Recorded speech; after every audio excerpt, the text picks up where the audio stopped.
Bom, eu vou falar um pouco para vocês hoje sobre uma, uma entre aspas, não review, só conversando no que eu achei do Batman Absoluto número 2, que é a continuação do número 1 desse universo criado pelo Darkseid, né, onde tudo é mais difícil para os super-heróis. Então é isso, bora pro vídeo. Bom, a história ela começa onde terminou na primeira edição. É basicamente o Bruce e a Selina pulando pelos prédios de Gotham, né? E que ela levando ele para algum lugar que ele ainda não sabe o que é. E ele tem aqui a continuação do zoológico, né? Que é a parte 3, que está quase se encaminhando já pro final, né? Desse arco. Que depois desse arco vai começar o arco do Senhor Frio. E é isso, a gente tem a continuação aqui da perseguição, né? Do Batman e do Alfred no Batmóvel Absoluto, que nesse universo é um caminhão basculante. Aqui mostra um pouco do que ele pode fazer, né?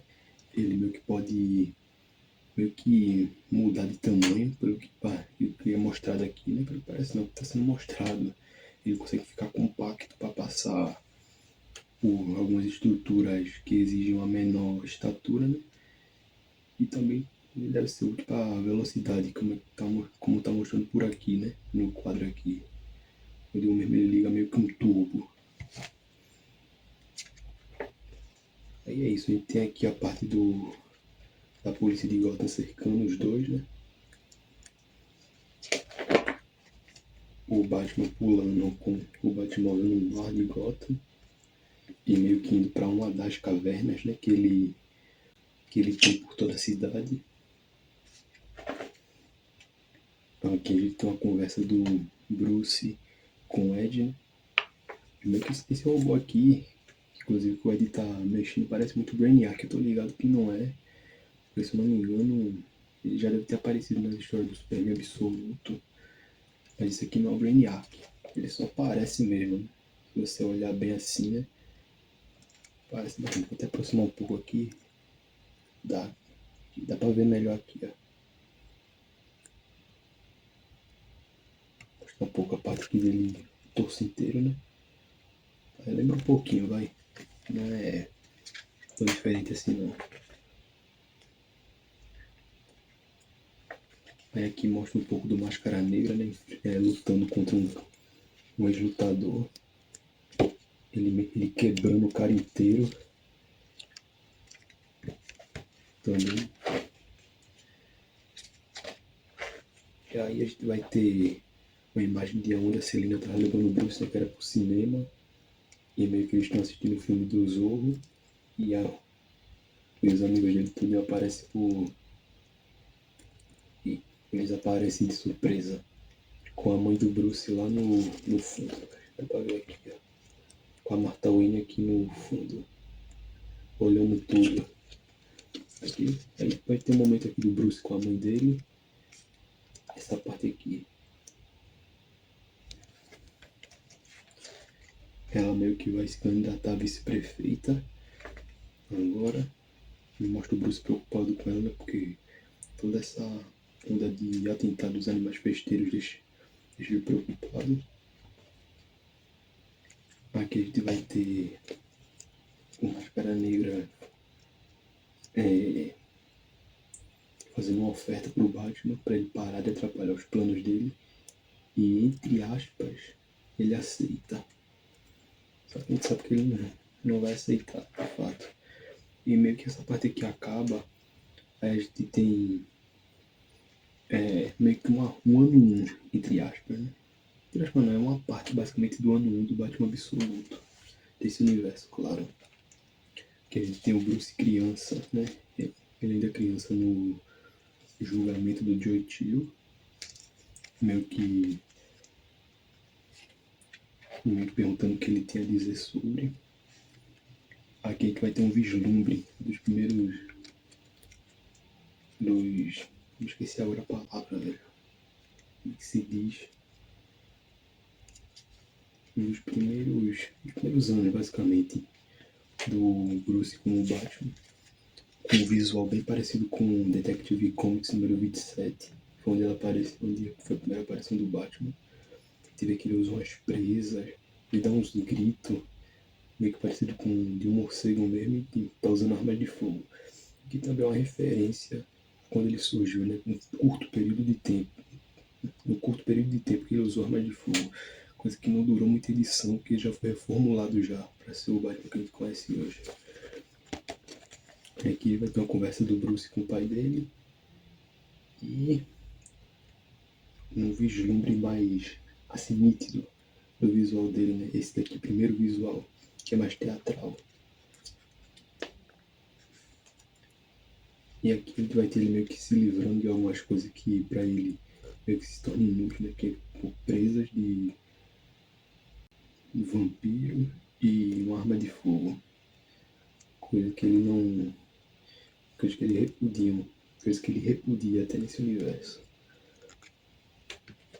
Aí aqui mostra ele meio que interceptando uma carga, né, de uns criminosos.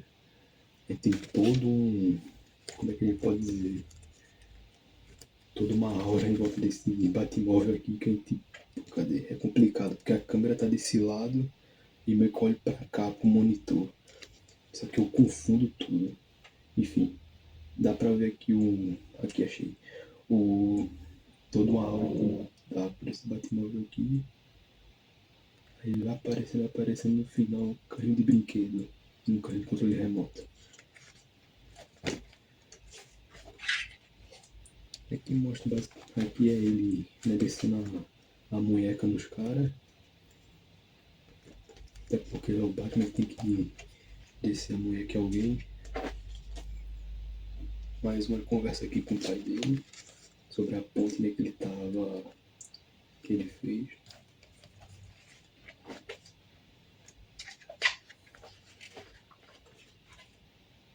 Aí tem uma amostra do treinamento dele e do que ele está inventando, né? Uma parte dos ombros da roupa, até as garras que ele usa para usar em combate, também se locomover de alguma forma. O próprio machado, que é o símbolo do peito dele. E aqui a gente tem uma referência muito bacana no 1. Isso aqui foi bem legal. Cadê? Aí, esse quadro aqui que eu tô apontando agora, ele meio que cita aquela frase que ele fala no ano 1, né, no universo principal, onde tá aquele jantar do Carmine Falcone e do Comissário Loeb. Vocês comeram tudo que a cidade tem a oferecer. Vocês comeram bem, comeram tudo que a cidade tem a oferecer, mas agora o jantar acabou. Vocês não estão mais impunes. É basicamente uma referência o ano 1. Foi uma boa sacada. E aqui tem todo um momento aura, né, do personagem. Um quadro só para isso. Lembra um pouco Cavaleiro das Trevas, do Frank Miller, esse quadro aqui. Eu achei parecido. E termina com ele indo ver o Joe Chill na prisão. De resto é só capa variante, né? E a próxima edição, Batman contra a Máscara Negra, que é o fim dessa fase do zoológico. Bom, a história para mim continua na mesma pegada do primeiro. Ela se manteve constante em ritmo. A gente espera que a terceira continue assim, né, do mesmo jeito. Pelo que eu já vi na galera que já leu em scan, e a galera fala que o ritmo continua bom. E a parte do Senhor Frio, né, que vai ser a número 4, o pessoal fala que ela não decai tanto, mas o ritmo diminui um pouco. Isso não é ruim nem bom. Para falar a verdade, é só eu encaro mais como uma queda de ritmo porque tá para vir a seguir, que no caso depois disso vai ser o arco do Bane. Então é isso. Isso porque eu achei do número 2, do Batman Absoluto. E se você gostou do vídeo, né, dá um gostei aí. E a gente se vê no review do número 3.